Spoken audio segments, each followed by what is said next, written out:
नालंदा विश्वविद्यालय करीब 800 साल के लंबे इंतजार के बाद पुराने स्वरूप में लौट रहा है। प्रधानमंत्री नरेंद्र मोदी ने नालंदा विश्वविद्यालय के नवीन परिसर का उद्घाटन कर दिया है। नए कैंपस के उद्घाटन की खबरों और नई तस्वीरों के बीच इसके इतिहास की बात भी की जा रही है। दरअसल दुनिया का पहला आवासीय विश्वविद्यालय नालंदा अपने साथ इतना प्राचीन इतिहास समेटे हुए है, जिसे लेकर कई किताबें लिखी जा चुकी है। कहा जाता है कि जब दुनिया में विश्वविद्यालय बनना शुरू हुए थे, उस वक्त नालंदा कई सौ साल पहले से अपनी लेगेसी बना चुका था। तो चलिए आज हम नए कैंपस के उद्घाटन के मौके पर बताते हैं आपको कि नालंदा की कहानी क्या है, जिसमें पता चलेगा कि विश्वविद्यालय का क्या इतिहास रहा है, यहाँ से किन महान लोगों ने पढ़ाई की है और किस तरह की पढ़ाई के लिए नालंदा जाना जाता था। बता दें, जब भी दुनिया की टॉप यूनिवर्सिटी की बात होती है तो दिमाग में ऑक्सफोर्ड और कैम्ब्रिज के नाम आते हैं, लेकिन नालंदा विश्वविद्यालय उससे भी काफी पहले का है। नालंदा 3 शब्दों से मिलकर बना है, ना, आलम और दा। इसका मतलब ऐसा उपहार जिसकी कोई सीमा नहीं। इसे 5वीं सदी में गुप्त काल में बनाया गया था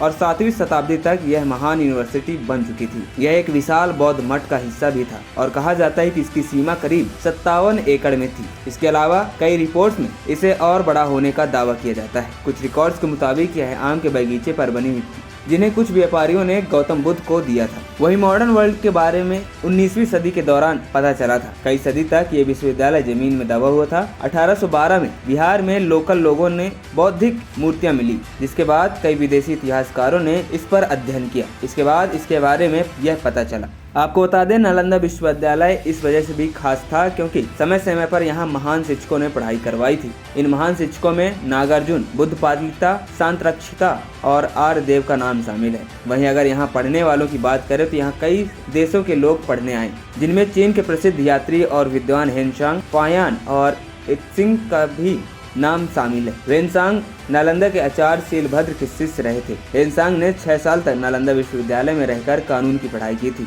वहीं बात करें नालंदा विश्वविद्यालय के कैंपस के बारे में तो यह विश्वविद्यालय की भव्यता इतनी थी कि यहाँ 300 कमरे, 7 बड़े कक्ष और पढ़ाई के लिए 9 मंजिला एक लाइब्रेरी थी। साथ ही यह कई एकड़ में फैला हुआ था। यहाँ हर सब्जेक्ट के गहन अध्ययन के लिए बनाई गई थी 9 मंजिला लाइब्रेरी, जिसमें 90 लाख से ज्यादा किताबें रखी हुई थी। बताया जाता है कि अगर इस लाइब्रेरी में आग लग जाती तो इसकी आग 3 महीने तक जलती रहती। इससे आप अंदाजा लगा सकते हैं कि इसमें कितनी किताबें रखी होंगी। इस विश्वविद्यालय की कहानी बताती है कि भारत का ज्ञान सदियों से दुनिया को रोशन कर रहा है। इसके अलावा कुछ रिकॉर्ड्स अल चीनू की ओर से पहले हमला होने की बात कही थी। इस विश्वविद्यालय को ज्ञान का भंडार माना जाता रहा है। यहाँ धार्मिक ग्रंथों के अलावा literature, theology, logic, meditation, philosophy, astronomy जैसे कई सब्जेक्ट पढ़ाया जाता था। कहा जाता है कि इस दौरान जो सब्जेक्ट यहाँ पढ़ाए जा रहे थे वो कहीं नहीं पढ़ाए जा रहे थे। ये यूनिवर्सिटी 700 साल तक दुनिया को ज्ञान के मार्ग में ले जाती रही है। हालांकि नालंदा को कई बार